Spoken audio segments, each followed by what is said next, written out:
Bueno, entremos directo al tema. Hoy vamos a analizar un caso real que, honestamente, es tan fascinante como complejo. Vamos a ver de cerca cómo se construye una narrativa familiar entera, literalmente diseñada para servir como un escudo protector. Y claro, veremos qué pasa cuando ese escudo de repente colapsa, fracturando y luego reconstruyendo por completo la identidad de una mujer. Es un recorrido profundo sobre la supervivencia, el peso inmenso de los secretos y nuestra propia resiliencia. Así que vamos a sumergirnos en esta historia. A ver, la pregunta inicial que plantea este caso es durísima. ¿Cómo se asimila que la propia existencia sea el resultado de una tragedia? Es de esas cosas que nos dejan pensando, ¿verdad? En esta revisión del caso, nos topamos con una ancla psicológica súper profunda. Imagínense por un momento tener que confrontar un origen que está envuelto en absoluta oscuridad. El peso emocional de descubrir que la vida de uno surge de un evento verdaderamente traumático, pues ese es el núcleo exacto de lo que vamos a desglosar hoy, observando las reacciones más instintivas de preservación. Parte 1. Una realidad construida con amor. En esta primera fase de la vida de nuestra narradora, el entorno funcionó exactamente como eso, como un escudo impenetrable. Y es que miremos el contraste absoluto en esta historia. Del lado izquierdo tenemos la narrativa segura, lo que siempre se le contó. A la protagonista se le dijo toda su vida que su madre falleció de anemia, básicamente por una mala alimentación después del parto. Que tenía una tía súper amorosa que la crió y que el padre, bueno, era un total misterio. Pero del lado derecho tenemos la verdad oculta, un espacio completamente en blanco. Imagínense, por 25 años, esta presencia perturbadora estuvo ahí, escondida en las sombras, sin que ella tuviera ni la más mínima sospecha. Y esto nos muestra lo increíblemente efectiva que fue esa barrera protectora. O sea, la tía logró crear un ambiente tan rico en afecto, tan normal y seguro, que literalmente bloqueó cualquier tipo de curiosidad sobre el pasado. En su casa solo había una fotografía de la madre biológica. Nada de abuelos, cero historias de la vida en el campo de donde venían. El nivel de cuidado fue tan pero tan abrumador que simplemente no hubo ninguna razón para mirar hacia atrás o preguntarse por la ausencia de otros familiares. Entonces, el punto clave aquí es entender cómo funcionó este mecanismo. Ojo, esto no fue una traición para nada. La tía aplicó lo que llamamos una mentira piadosa. Fue una movida súper empática y calculada al milímetro. Al ocultar la verdad, ella garantizó que esta niña creciera sintiéndose amada y sobre todo valiosa, en lugar de cargarla con una vergüenza enorme que, seamos sinceros, no le correspondía en lo absoluto. Fue una estrategia de supervivencia psicológica pura y dura. Pero claro, hasta los muros más fuertes a veces ceden. Pasemos a la parte 2. La visita inesperada. Veamos cómo este castillo de naipes se viene abajo. 25. Ese es el número mágico. 25 años exactos de paz, de amor y de total normalidad. Toda una vida tranquila, hasta que un día cualquiera, regresando de la universidad, un golpe en la puerta trajo todo el pasado directamente al presente. 2 ancianos que ella jamás había visto estaban ahí parados, pidiendo hablar con la tía. Y bueno, cuando la tía baja, el tono pacífico de nuestra historia cambia drásticamente. Su reacción no fue de sorpresa alegre, no. Fue de terror absoluto y de un instinto protector feroz. Se puso frente a la joven como un escudo humano y les gritó: «Yo le prometí a mi hermana que a ella la iba a proteger de ustedes dos, así fuera con mi vida». Imagínense el impacto. Esa frase encierra el pacto silencioso de más de 2 décadas. Esos ancianitos indefensos en la puerta eran, en realidad, la mayor amenaza que podía existir. Esta confrontación no dejó otra opción que abrir la bóveda de los secretos. Parte 3. El pasado oculto. Adentrémonos en lo que finalmente salió a la luz. Aquí es donde la revelación cae como un balde de agua fría. El secreto central que la tía guardó con uñas y dientes era que las hermanas gemelas habían sido víctimas de abuso sistemático por parte de su propio padre. Así que ese señor en la puerta no solo era el abuelo de la narradora, sino que como resultado de esos oscuros años de abuso, era también su padre biológico. Es una realidad durísima de asimilar. Y claro, lo primero que uno se pregunta es, ¿por qué no escaparon antes? Bueno, el contexto lo explica todo.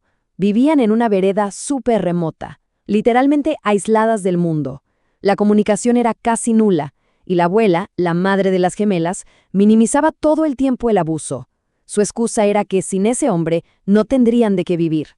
Entonces, el silencio se volvió la norma dentro de ese hogar rural, dejando a las víctimas completamente atrapadas y sin ninguna vía de escape. Pero es justo en medio de toda esta terrible realidad que ocurre un acto increíblemente valiente. Vamos a la parte 4, el sacrificio de una madre.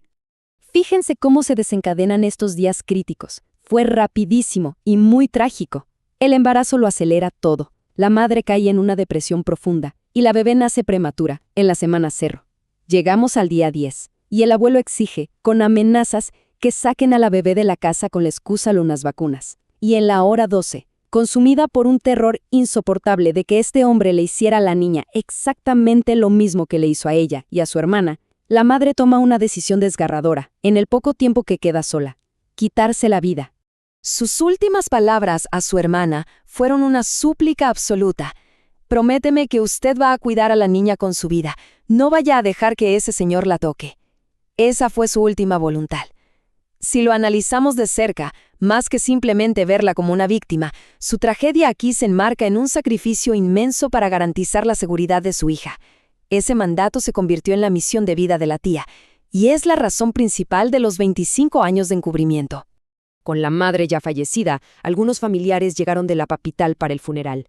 Aprovechando toda esa distracción y con el apoyo de un tío, la tía agarró a la bebé y salió huyendo hacia la terminal de transportes. Literalmente dejó toda su vida atrás, escapando con apenas un biberón para alimentar a la niña. Y así empezó la construcción de esta nueva realidad, lejísimos del campo, lejísimos de todo ese abuso. Ahora veamos las secuelas de todo esto. Parte 5. La reconstrucción de la identidad. Vamos a ver cómo esta brutal revelación transformó por completo su percepción sobre sí misma. Las palabras de su testimonio son súper demoledoras. Al escuchar toda esta verdad de boca de su tía, la primera reacción de la narradora fue una crisis de identidad aplastante. Ella sintió que su mera existencia tenía la culpa de la muerte de su madre. Sintió una vergüenza profundísima, describiéndose a sí misma, y cito sus palabras, como un engendro asqueroso. Es justo en este momento tan doloroso donde de verdad valoramos el trabajo titánico que esa mentira había hecho durante 25 años para mantener alejada tanta culpa. Pero miren esta evolución, porque aquí está la clave de nuestro análisis. Ese espacio en blanco del que hablábamos al principio ya no es solo trauma. Al asimilar la verdad, la historia da un giro total. Sí, el origen fue una tragedia tremenda, pero el hecho de que ella esté viva y bien es la prueba innegable de una protección maternal increíble. Su tía le hizo ver la vida tan maravillosa que habían logrado construir juntas, y todo fue gracias a ese sacrificio inicial tan inmenso. Para entender realmente la magnitud de esta sanación, tenemos que hablar del trauma intergeneracional. Ya saben, esa forma en la que los abusos y los secretos se van heredando. Bueno, pues la tía agarró ese ciclo y lo cortó de raíz. De hecho, estableció un límite inquebrantable. Prohibió rotundamente volver al pueblo, ni siquiera para ir a visitar la tumba de la madre biológica. Cumplió al pie de la letra su promesa de jamás volver a exponer a la joven a ese entorno. El ciclo se rompió para siempre. Y esto nos trae a la gran redefinición final. Enfrentar ese pasado tan oscuro permitió que esa vergüenza aplastante se transformara en algo verdaderamente poderoso. Al final, ella abrazó su origen, no como una culpa o una aberración, sino como un testimonio viviente de la resiliencia y del amor espectacular de dos mujeres. Una que literalmente dio su vida y otra que la dedicó por entero a protegerla. Lo que nos deja con esta gran reflexión final. Si nuestras identidades se forman por las historias que nos cuentan, ¿cuánto poder tenemos realmente cuando por fin nos atrevemos a confrontar y reescribir nuestras verdades ocultas? La historia que exploramos hoy nos demuestra que por muy oscuro que sea nuestro origen, asimilar la verdad tiene el poder de darnos una identidad completamente nueva. Es una prueba increíble de la capacidad que tenemos los seres humanos para hacer las paces con un pasado doloroso y salir fortalecidos. Nos deja muchísimo en qué pensar sobre nuestras propias narrativas. Ha sido un recorrido intenso. Hasta nuestro próximo análisis.